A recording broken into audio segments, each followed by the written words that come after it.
So today we're talking about executive presence. It is also a kind of bringing together of a number of our tools. We get asked about this a lot. A lot. And even when people don't necessarily know that's what they need, it is what they need. You can have a presentation skills tool around stagecraft or structuring that's very, very tangible. You can grab it, fill it in, do it. Done. And this executive presence is tough if you don't believe in yourself, if you're not anchored and grounded in yourself. Which is why we like it so much, Phil, because we love those inner workings. We love it. Don't wait till you're in the boardroom. Don't wait till you've got the role. Like, get your network and your executive presence, get it going, make it part of your job. You know, if you're early in career and you walk into a room and people go, "Oh, who's this?" Great. So in this episode, we're going to look at what we mean by executive presence, a real kind of practical definition of it, using our 4D model as ever. We're going to look at the hierarchy trap, what you think is going on versus actually it's an internal thing. And the hierarchy gap is a really important one to break through for executive presence, and what we call the locus of controls.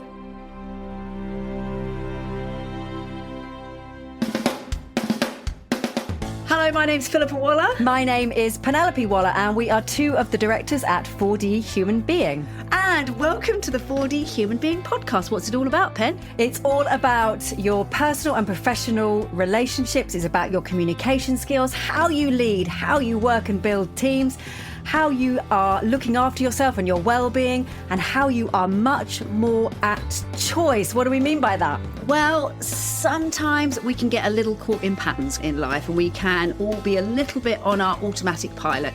So 4D Human Being is all about helping us get back to choice and being a four-dimensional human being. And your fourth dimension, of course, is intention. So whether it's about your impact, your leadership style, your team dynamics, whether it's about your well-being, whether it's about your communication or your presentation skills, anything that involves human beings interacting with other human beings, 4D Human Being are here to help. We're going to take a deep dive and look at some tools, insights, theories that are going to help you go from a 3D human doing to a 4D human being, so that you can happen to the world rather than the world simply happening to you. Everything is fired up. Houston, we are go. Okay, now I'm recording on GarageBand. I'm recording on the phone. It's all systems go. We do this at the beginning of everyone, and you would think that it would just click in automatically now. Yeah, no, the convenience of tech. It's making me think, as we talk about, I'm miming it, telephone operators and then the tech, and our experience on a pony and trap. What is that? Is that because of the time era, like it's going back to the 1950s? The pace. I mean, to think that you could... You liked that pace. I liked the pace because it was the Shire horses were dictating, and there was no mobile phone, sat-nav. Also, motorists coming the other way on a one-lane... Have to back up. I have to back up because less easy for a horse and trap, for pony and trap. That was my favourite thing about the whole experience was there was no negotiating who's reversing on a single track road. No, it's not like, no, I'm not backing up my 4x4. You back up those horses. There was none of that. And also, people were more patient. Overall, they were far more accepting of the pace than if it had been in a car, there'd have probably been a bit of It's so interesting. So to put this into context, we went on a pony and track ride on Sunday. Don't ask. We thought it was going to be more of a sort of a cart, but it ended up being a Surrey with a fringe on top. So we thought it was going to be more of a trauma. It was full Oklahoma. We didn't break out into song. But what was so interesting was noticing the impact of the environment, let's call it the tech. I mean, in the case of the horses, it's sort of ancient tech. But absolutely. Harnessing a horse to a cart was tech of its day. It was tech of its kind. And Dan, the horse and cart man was amazing. But as two cars approach on a single track road, it can get very heated because maybe another car comes behind who's reversing. We've talked about this a lot. You change one of the cars for a pony and trap. Nothing else has changed. Still Like single you track, do. still blocked in the road, still two sets of people. Nothing else has changed apart from the mode of transport. Yeah. Completely different experience. Like Different dynamic. People will engage with you and smile at you and back up. Take photos. How lovely. How lovely that you're taking this day so slowly. Why are we not like that with another motorist, but we are like that with a pony trap? It's just interesting, isn't it? I'm going to do 2 super segues here.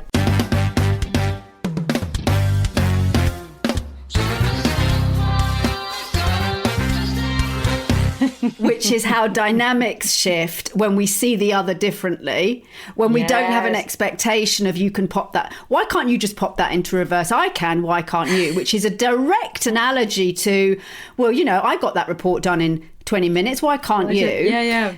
And the other piece, which really super segues to today, which is all about executive presence. Literally can't wait to talk about this. And we talk about it so much in coaching. But Pen, the pace of being in a pony and trap and us just sitting there going, well, this is where we are. We're just taking this space. Yeah, high up, doing things in our own way, not hurrying for other people. There is a wonderful metaphor there for executive presence when everyone else is scooting around on a Vespa or a 4x4. And you're saying, no, this meeting, pony and trap. Everyone, take a seat. I've got something to say. Oh, my phone keeps falling off. I'm gonna triple down on your super segue because crikey, Laura, I don't know what kind of jingle you've got to do for a triple. What kind of jingle that's going to be.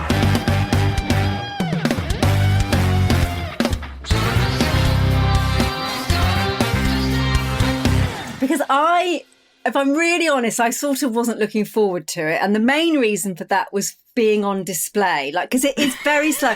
I likened it to the mini railway train we went on when we went on a holiday in France as children, and we all sat on this tiny train. I don't remember this. Oh my God, it's traumatizing. And you're sitting on this mini train going around the town. We were in Monaco, which is, a busy sort of cosmopolitan, classy place, and we're sitting on this mini train. I'm not sure we were being very classy. And it was slow, and everyone's sort of staring at you. I absolutely hated it. It traumatised me as a child. Which is interesting that now you're very happy to be on a stage. Well, and so I was sort of dreading being on display on this pony and cart.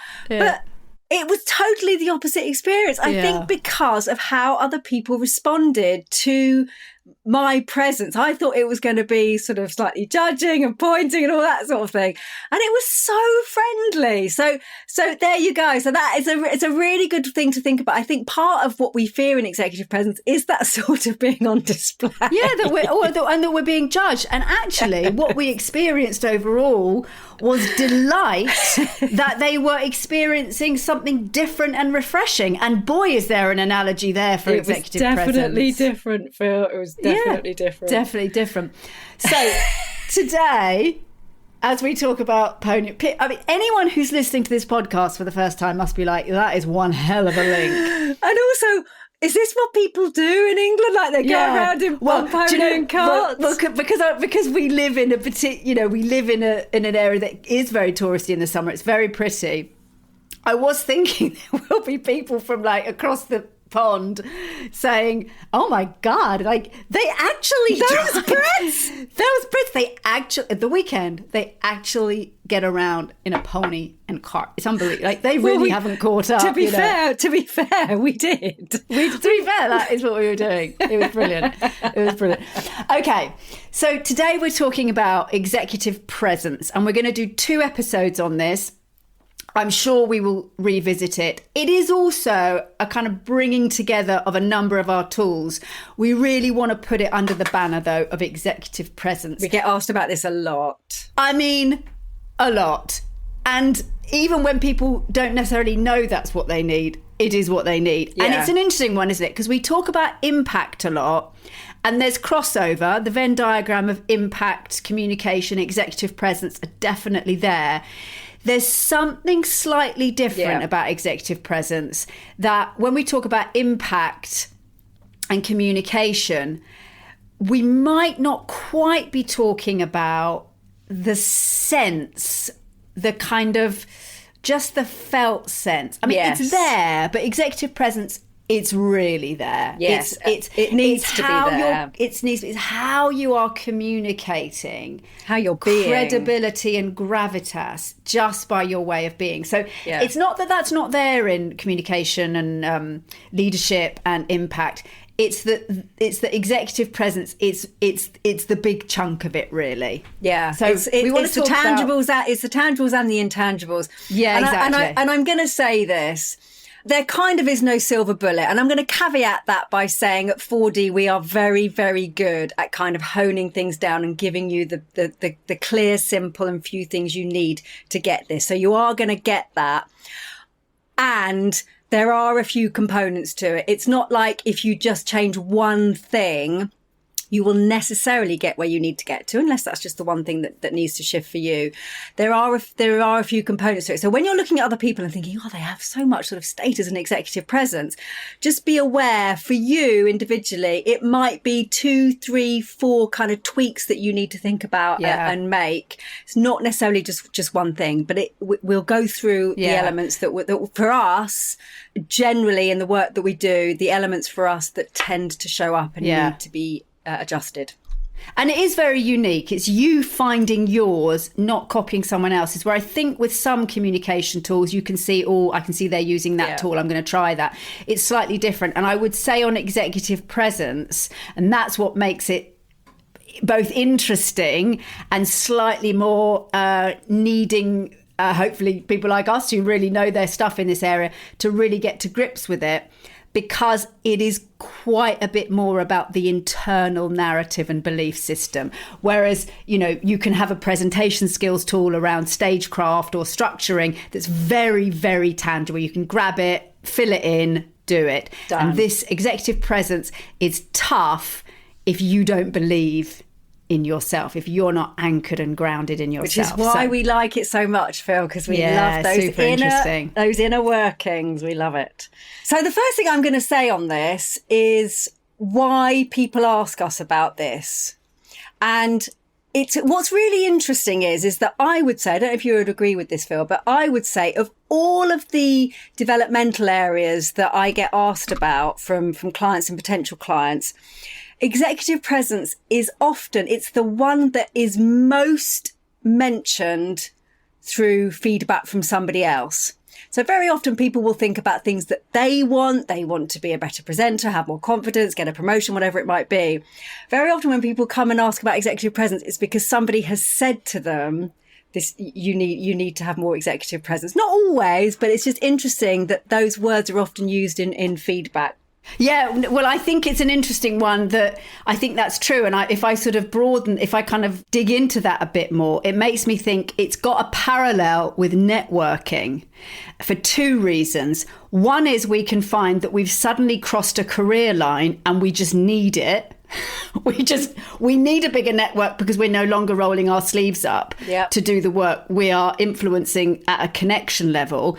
And with executive presence, we suddenly find we've been really good at communicating or doing presentations and slide decks.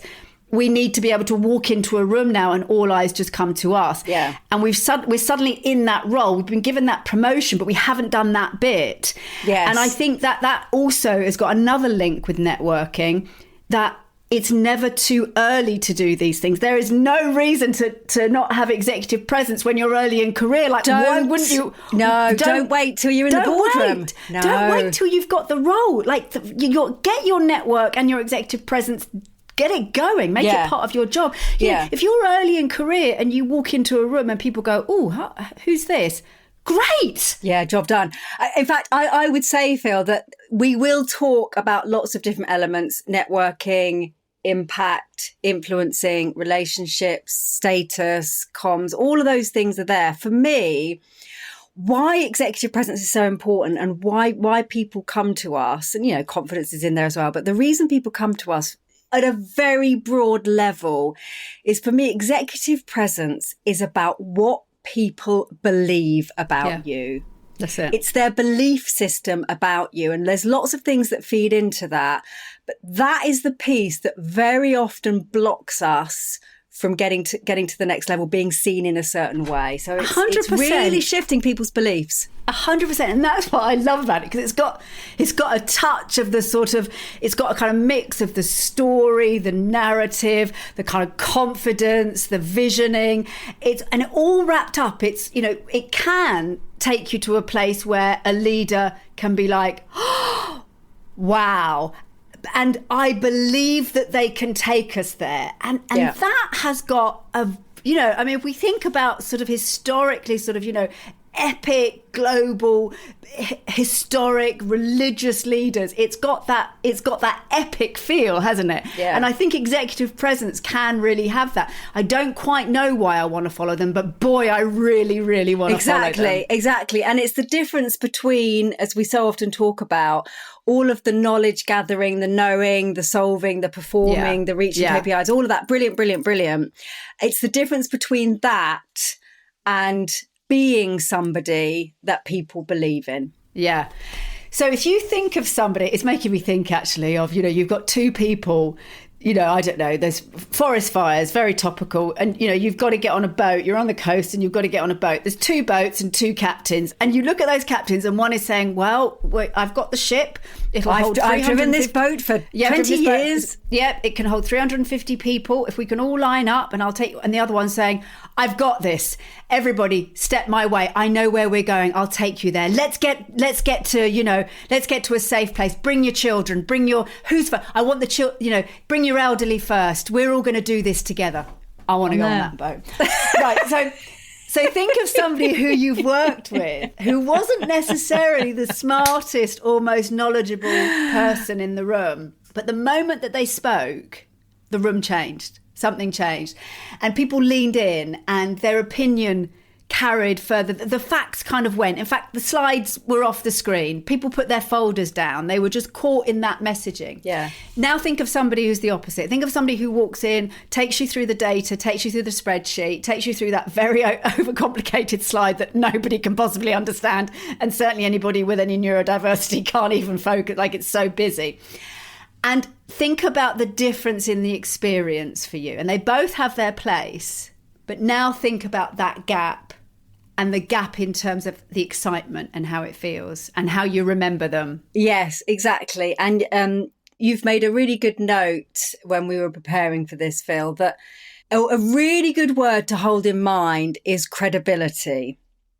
And I'm just going to get everyone to pause as I mention that word and just notice if your mind goes to, well, I am credible because I always deliver, because we're not talking about competence. Competence and credibility are two different things. And we're going to trust that you've got the competence, you're doing your job, you're performing, you're doing all that stuff really, really well.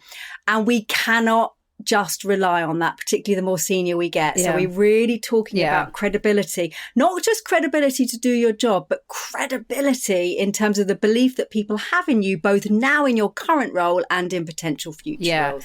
And I think this also speaks to why this is so important, why executive presence is so important, because I don't think you and I could count the number of conversations we've had with people who have come to us, maybe finally, maybe at a kind of critical point, because they've been passed over for the person that they don't think is as good as them at their job.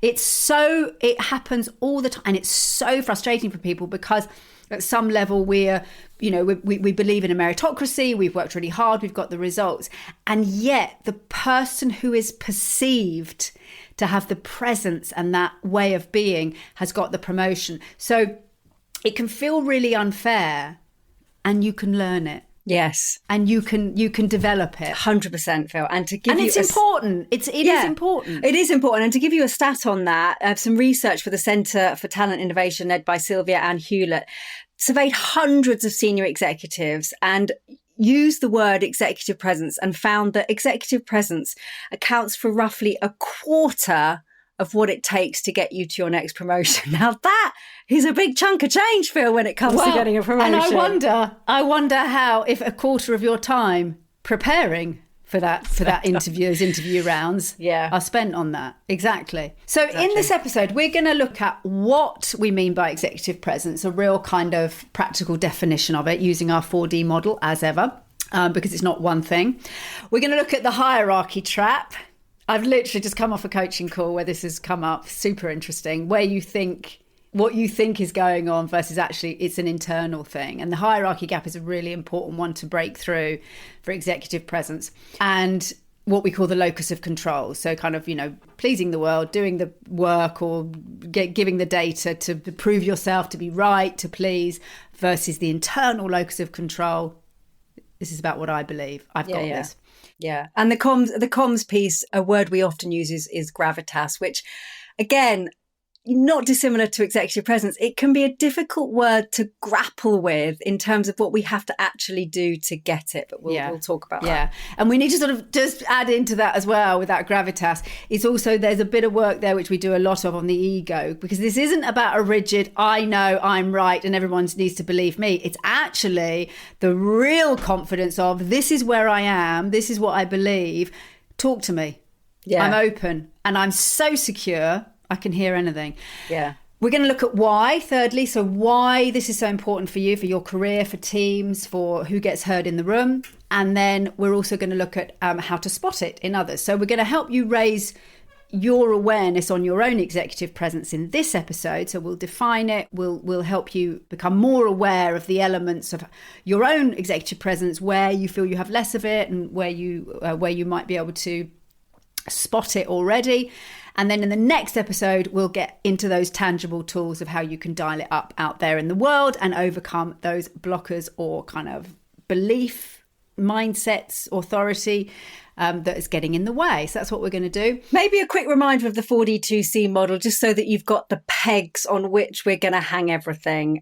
We said that there's no magic bullet. Nothing in life is desperately simple. That said, the 4D2C model makes everything much more simple. So the 4 dimensions, 2 contexts of you, of your executive presence. So you want to think about your executive presence in the physical dimension, how you're appearing and operating in terms of your body and your appearance. Yep. Space. Yeah, you want to think about your emotional dimension.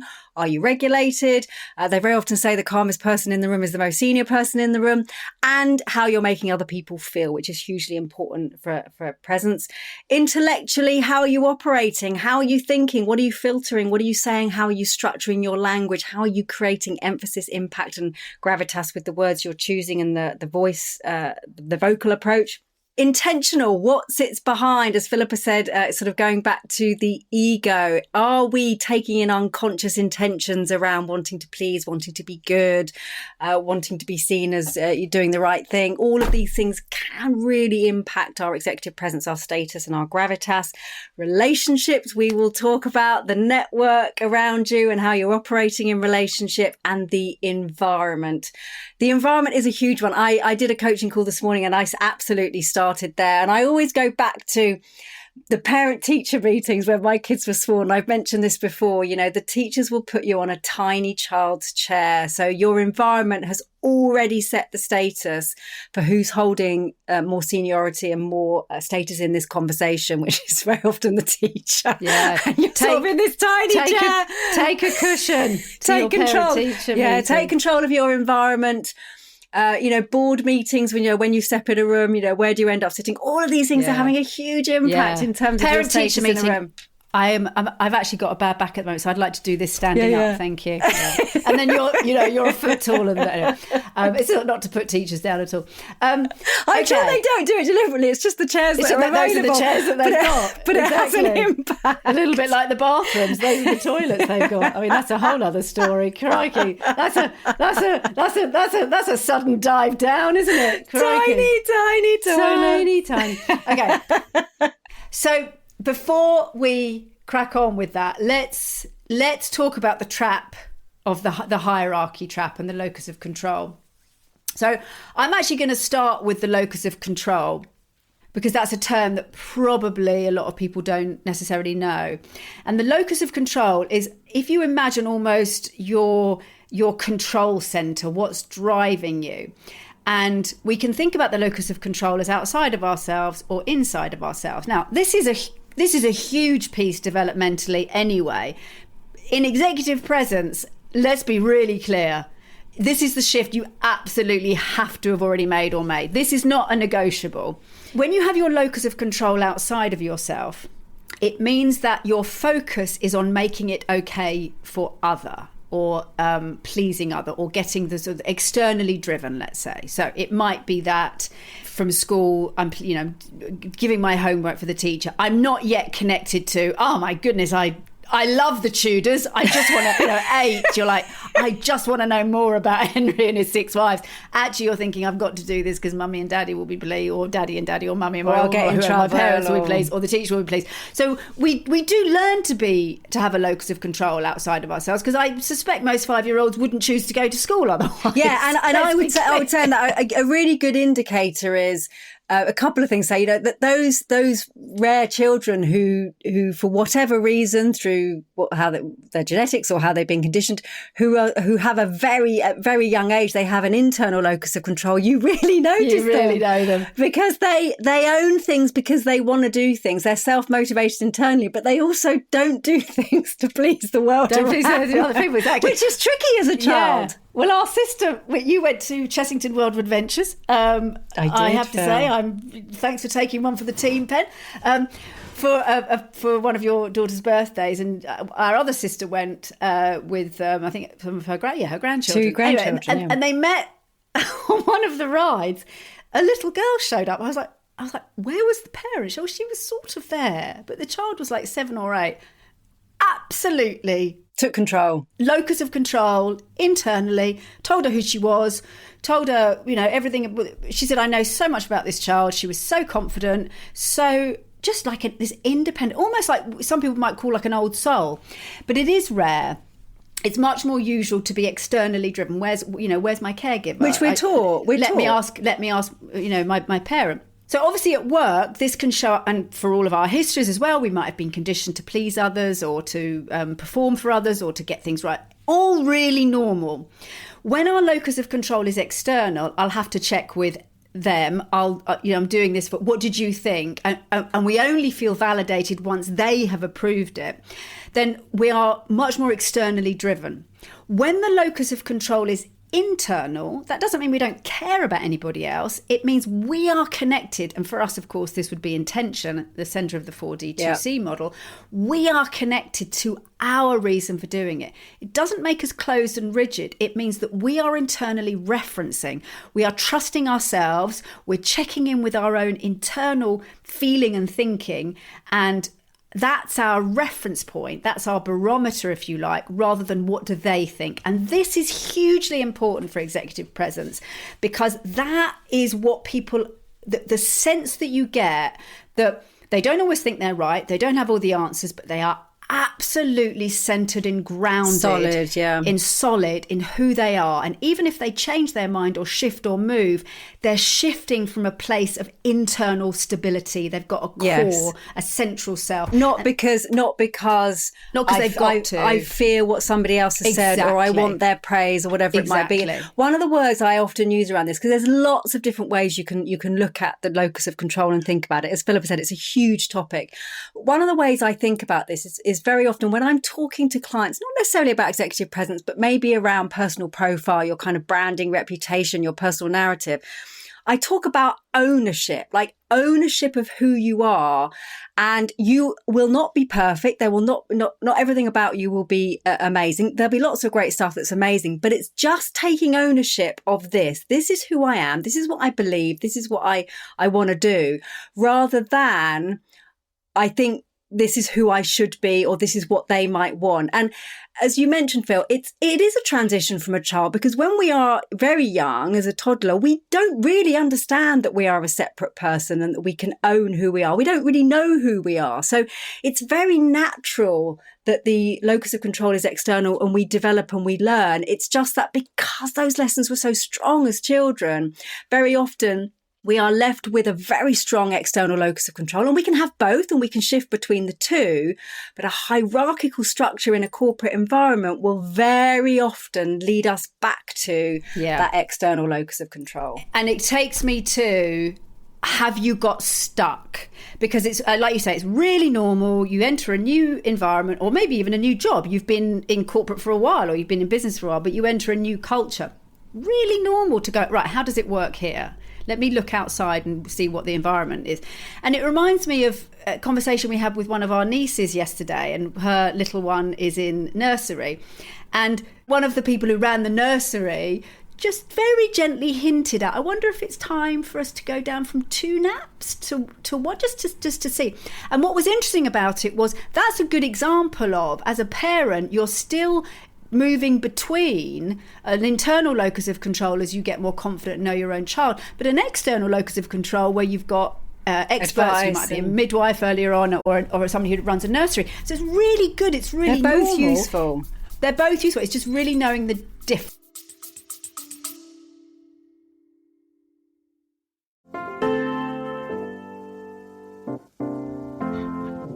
A quick word from us at 4D Human Being. If you're enjoying the show, please do click follow so that you can have the 4D Human Being podcast instantly in your feed. And we'd love it if you liked and reviewed us. Let us know what you think. Please do think of 1 or 2 people that you could share the 4D Human Being podcast with. Somebody who would really benefit from the content you're listening to right now. Back to the show.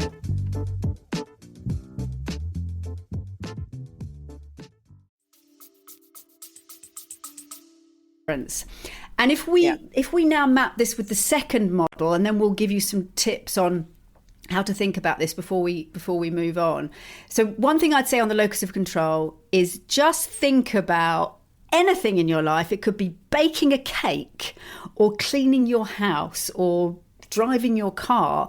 Think about an activity that you do or have that is definitely internally driven. You know what you're doing, you know how you like to do it, and that's your way of doing it, and you're very confident on that. Just notice what is or isn't there. Just notice how that feels. Notice how weird it would be if somebody said, well, that's not how I make an apple cake. And you go, well, that's fine. This is how I like to do it. So just notice what that feels like in your body, and what the thought process is, and what doesn't feel shaky or vulnerable there, or isn't focused outside of yourself. And that's the feeling that you can start to expand into areas that probably you've got more competence than perhaps you've caught up with yet. Yeah. You can start to think about that in that way. It's not that I'm not open to new recipes, it's not that I'm not open to new ideas at work, and I'm really confident and certain that this is how I see this, or I like to do this. And one of the greatest gifts of this, which will kind of segue onto your next model, Phil, is the ability to let go of, at a certain level, both criticism and praise, because the external locus of control is constantly seeking new information externally to better understand themselves, their decision making, their performance, what people think of them. So whether that's criticism, feedback, or whether that's praise, we want that information because it's important to us when we're operating from an external locus of control to inform us who we are and how we're operating in the world. Is it good? Is it not good? It's not that feedback, criticism, praise is not useful and nice, and it is. It's just that with the internal locus of control, we don't rely on it. So it's fine. If you praise me, thank you. If you give me critical feedback, thank you. I'm kind of the same about all of it. I'm interested in it, but it's not going to sort of it's not knocking me off my centre or making me exactly. And I think this is really important the more senior we get. And I often say this to very senior executives, because at some point there will not be anybody more senior left to give you the praise I literally said this to a client yesterday. I said, you're just running out of people up there. Exactly. So we need to let go of it. We need to let go of it so that we can operate, as you said, from that really sort of solid place. Because it's very Buddhist actually. It's very Eastern, that sense of actually, if you don't want to be caught on criticism, you have to also be released from relying on the praise. Exactly. And it does make me think, there's always so much more to say, isn't there? So I'm going to say one more thing, and then we'll go on to the second model, and then move on with some executive presence awareness raising. If you know that you need that praise or validation externally, we are very aware as we talk about this, it's all very well saying, and you just need to be sure in yourself. It is about taking care of the part of yourself that still wants that. And I know this is slightly going into sort of therapy territory, but it would be remiss to pretend it wasn't there, that there is a part of you that yearns for that. And so there is an element, and this is not kind of woo-woo, soft touch.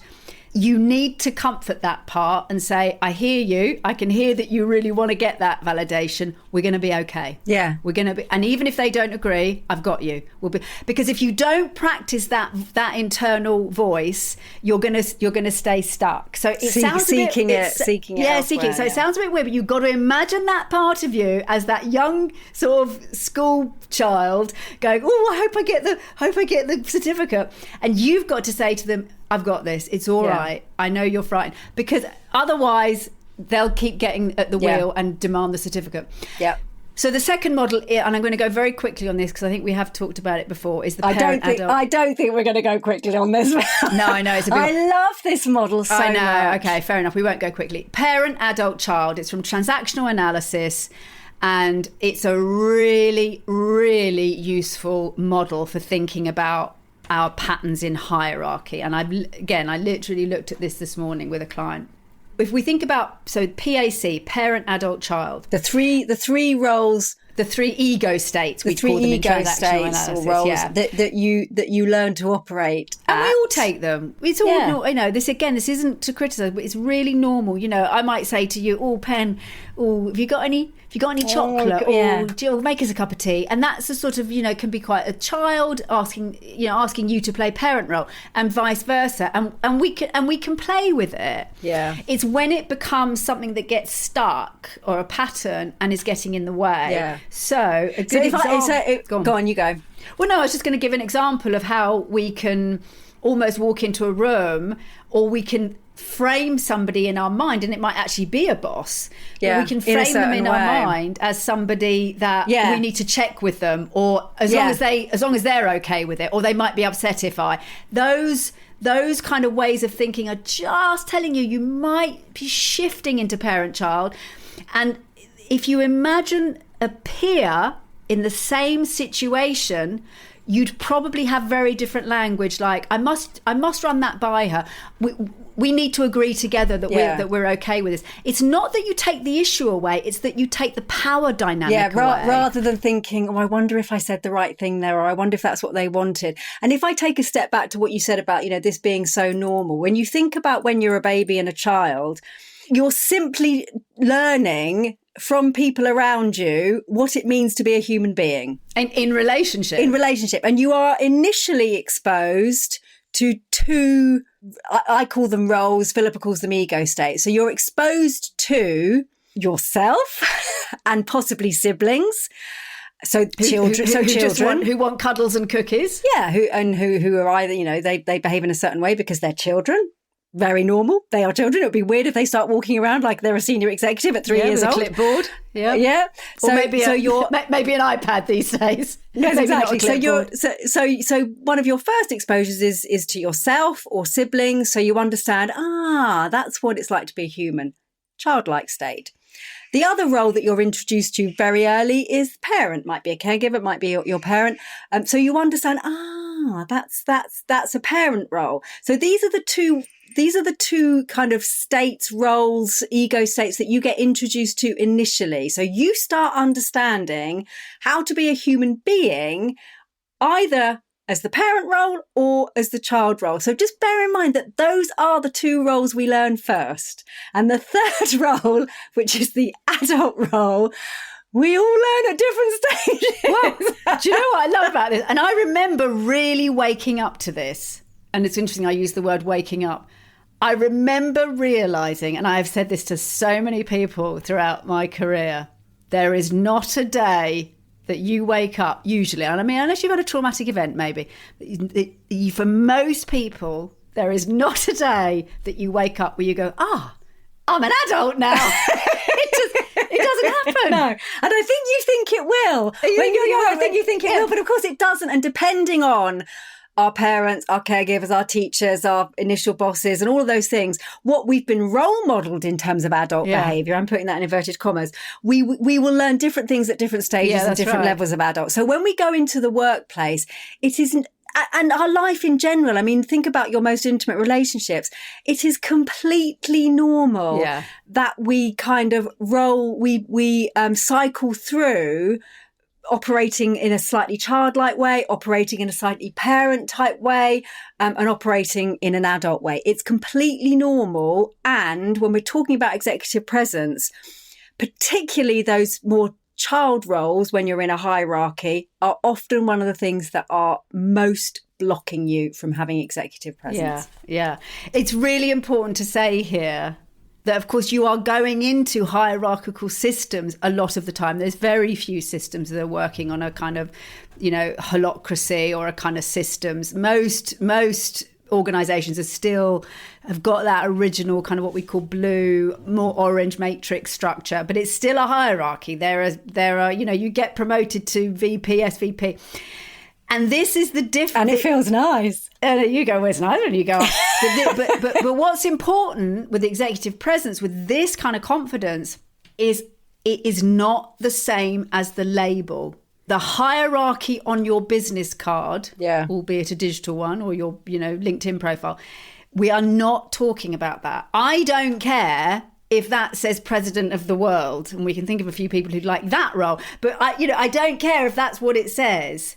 That does not have to impact having a level playing field in terms of the relationship. And also, it's not an automatic guarantee. I mean, as you said earlier, Phil, I think, we think, I remember when we were kids, we used to joke with our sister about all the things we would do as adults. Charlotte was always saying she'd have a cupboard full of sweets when she's an adult. Because, you think you can do what you want when you sort of can. When you're an adult, you're like, why would I do that? But as you said, you don't suddenly wake up one day and go, oh, I'm an adult. And it's also when you get the promotion or when you step into that boardroom, it doesn't mean just because I've got that title or I've got that opportunity to be with those people that suddenly, I'm SVP, so therefore I've got all the executive presence in them. It doesn't necessarily come hand in hand. We have to do some development work. And how many times have you asked coaching clients, have you reached out to that president, that SVP, and they say, I would never dare. And you go, yeah, and that's why it's so lonely up there, because actually they might quite like it. Yeah, exactly. And they're a human being as well. Yeah, that's exactly. They're a human being. That's leveling the playing field. So So on the parent adult child model, we'll refer back to these as we go through, and we will come to here and in the next episode very tangible sort of comms and behavioural tools. But just notice, first of all, notice parent where adult you feel, child is so brilliant. Notice if you're telling your team, come on now, I need you to do this, and I'm exaggerating it, but if you note or over nurturing, don't worry, I'll take care of you. Notice where you go into parent, and then notice where you go into child. Is it all right if I? Would you mind if I? It's not fair. And a really quick way, and we've said this before in other contexts, there's lots of tools which we're going to give you to get into that adult executive presence state. The pronoun we does so much, because if I do this, will you be okay if I do this? Is very different from let's both of us get to an agreement on this. We need to get back to Bob on this. And that is immediately leveling the playing field. So you can do really quick things to raise your executive presence and your status. So those are two kind of big internal pieces, which I'm sure on future podcasts we will explore even more, because Philip and I absolutely love them. By the way, Phil, attachment theory is making the headlines at the moment. It's like the new model du jour. So we might have to talk about that on another podcast. It's so interesting, isn't it? I mean, that's from the 1940s, 50s, 60s. I know. But it's great, though. I mean, it's wonderful. Those two models are just really good ways to think about your belief, your self-belief system, and how you view the world. So parent, adult, child, and the locus of control. Yeah, let's do attachment, because it really ties in with this. Yeah. Okay, I'm going to do a few stats, Penny, and then I'm going to hand over to you to start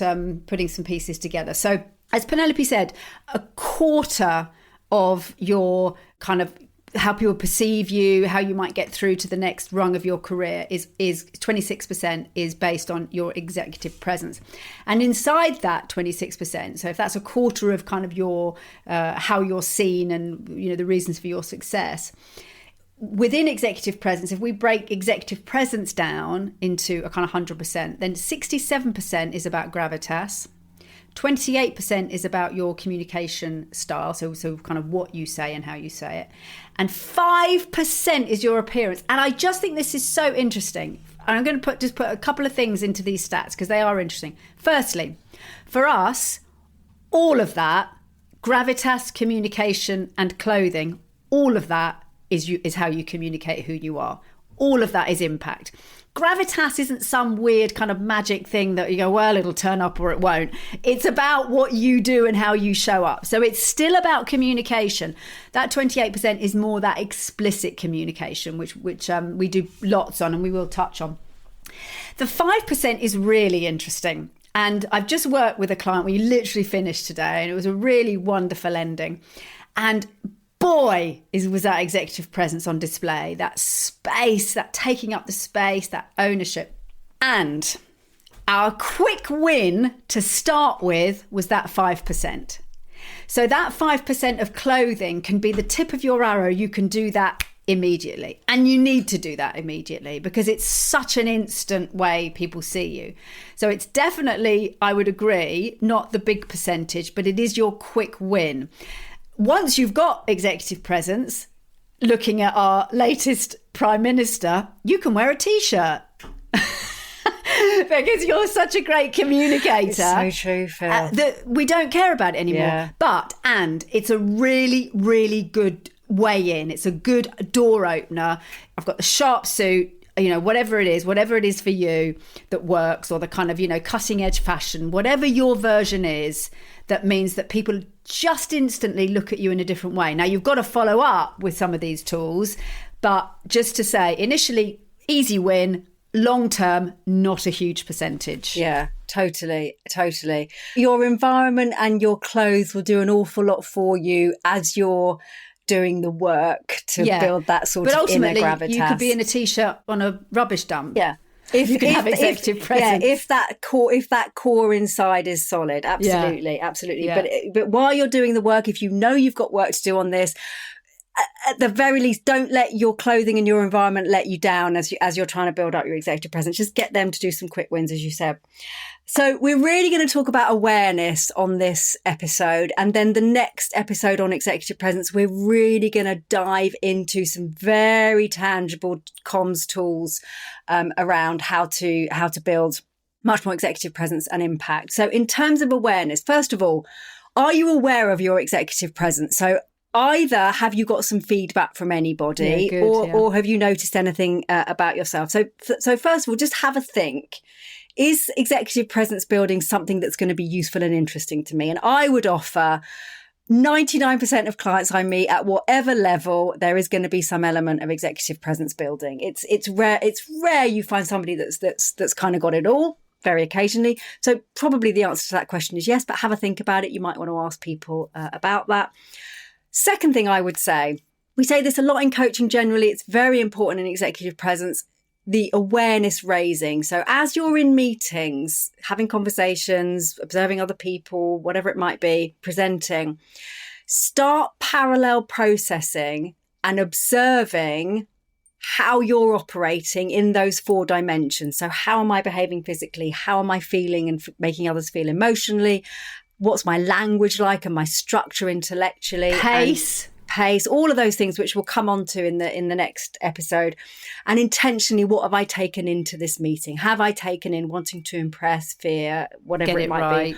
Yeah, or have I taken in something else? Yeah, an intention to connect, to inspire, whatever it might be. So it's that observation piece is the very first piece, because until we do that, we can give you all the tools in the world. If you're not in a space where you're able to self-observe and observe your impact on other people, it's quite difficult to make those changes and believe that you need to make those changes. So just get really aware. It's the Boston Group, it's the paradox of change, isn't it? We cannot change until we recognise where we are. Yeah. I mean, it's impossible. Yeah. I want to give you another tool on this, and it's the executive presence lineup. So you can either in your mind or on a piece of paper write down 10 people, including yourself, different even height, even when you're in a room in a meeting. Yeah, definitely. If you're in a meeting or on a virtual call and you've got anything between 5 and 10, 20, doesn't matter, however many people, pick about 10, include yourself in it, and I say this, hopefully you'll be super engaged in your meeting, but if you're not, you can do it during your meeting as a little experiment, and write down 1 to 10 on a line. And now I want you to put the people that you've chosen, including yourself, on use that code. line. Yeah, exactly. Don't show them. Use code or initials or whatever. From 1 to 10. 1 is no executive presence, really. I'm not even really aware. In fact, were they even in the meeting? 10 is, boy, all eyes. Everybody's waiting for them. Even when they're not speaking, people are checking or looking. They're holding the room. When they walk in, we all know that they're not even chairing the meeting, and yet we all sort of assume they are. They don't necessarily even have the hierarchy, but that's who they are. They're number 10. Place yourself on the line and place everybody else where you think they go. Now, notice where you are, first of all. So let's say you've put yourself at 5, just to make this really easy.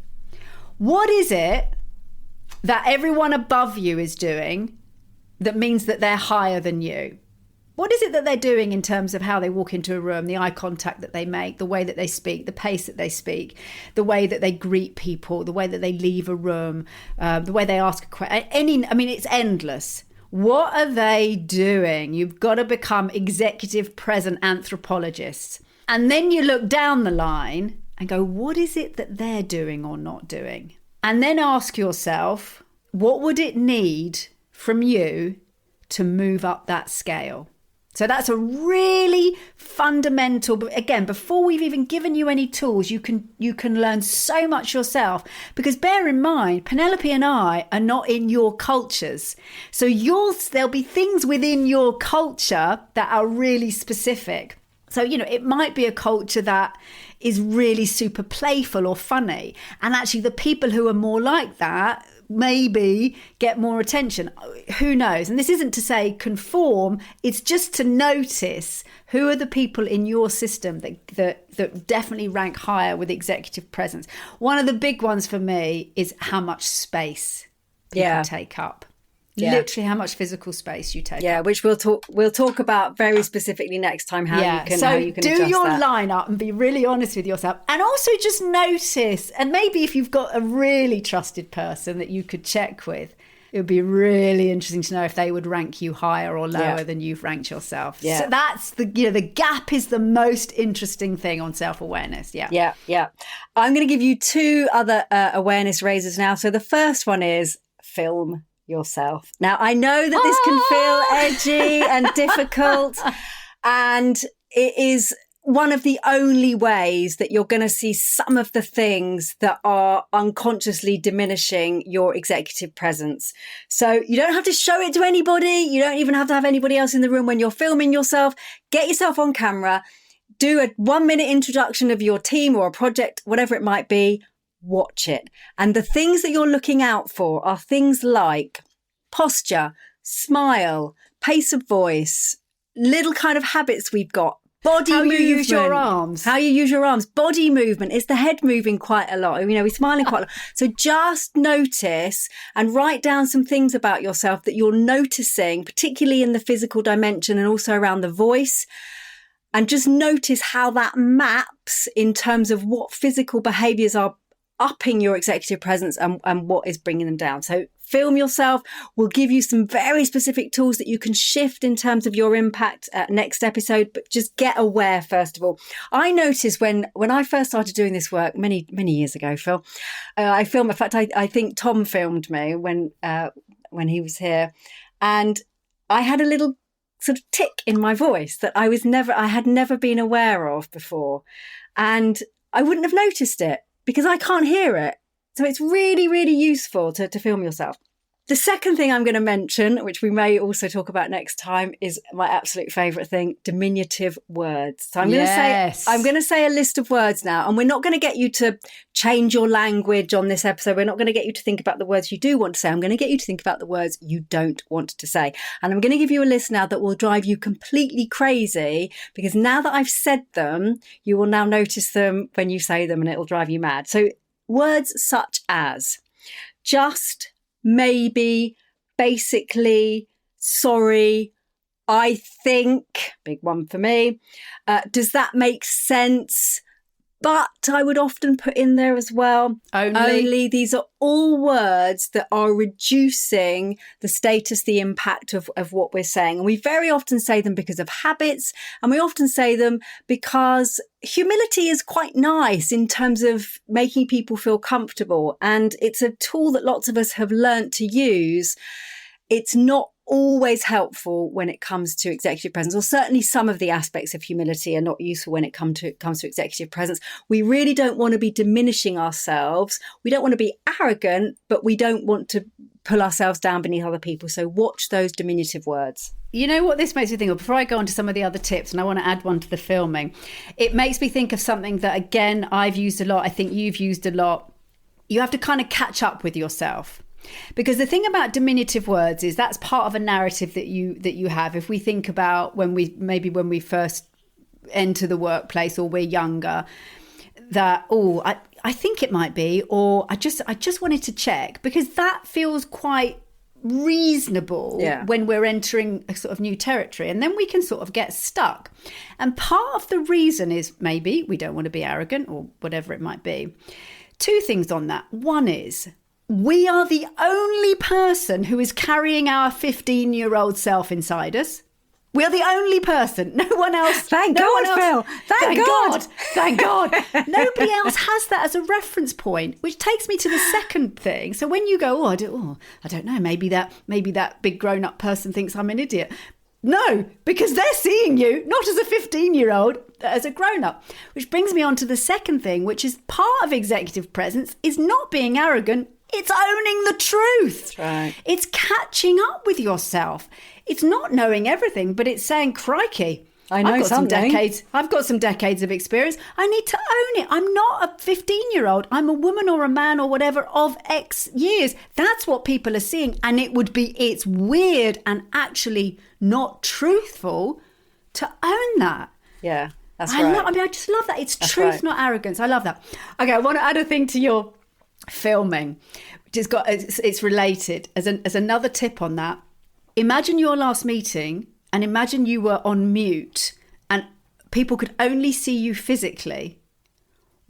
How would they rate you in terms of your presence? And another way to play with this is, if you're in a public place or a restaurant or a cafe on the pavement or a bus or a train, and there are people a little distance away that you can see but you can't hear, start asking yourself what you think about them. Yeah, what you think about them. How much gravitas they have, how much status they have, how much authority they have, just based on how they're holding themselves. And it will be so instantly clear to you. If you imagine on a train, one of those tables with four seats around it, you will immediately be able to rank who's got more status than the other people based on how you see them physically. So that's a really interesting exercise. And it might be wrong, but it's what it looks like. Yeah. Okay. Energy check. So check your energy. We talk a lot about energy at 4D. Just notice who is taking the space energetically, and who is sort of diminished energetically, who is spreading energy around the room, who's contagious and who isn't, what your energy is doing, whether people are picking up on it, whether you're picking up on other people's energy. Just notice which way it's going. And are you having an impact? And we'll talk about this next time in terms of taking control of that.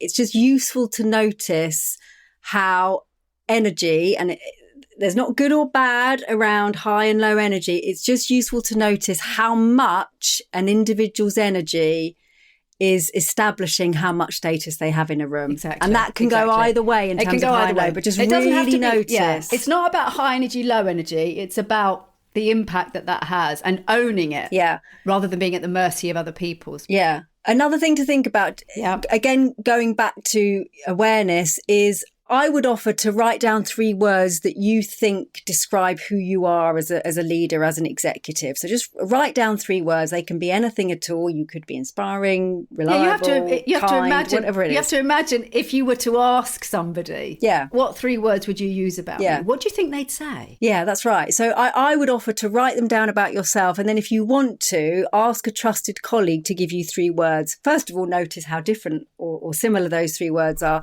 And then look at those 3 or 6 words and have a think about, are they words that you would associate with somebody senior gravitas with a lot of executive presence. We'll talk next time about how we can shift and move. First thing is to notice the way people see me. Would I associate that with having a lot of if the 3 words they give you are funny, quirky, crazy, diligent, and reflective, you're like, those are not 3 executive presence words. Not necessarily. Not necessarily. Okay, next tip.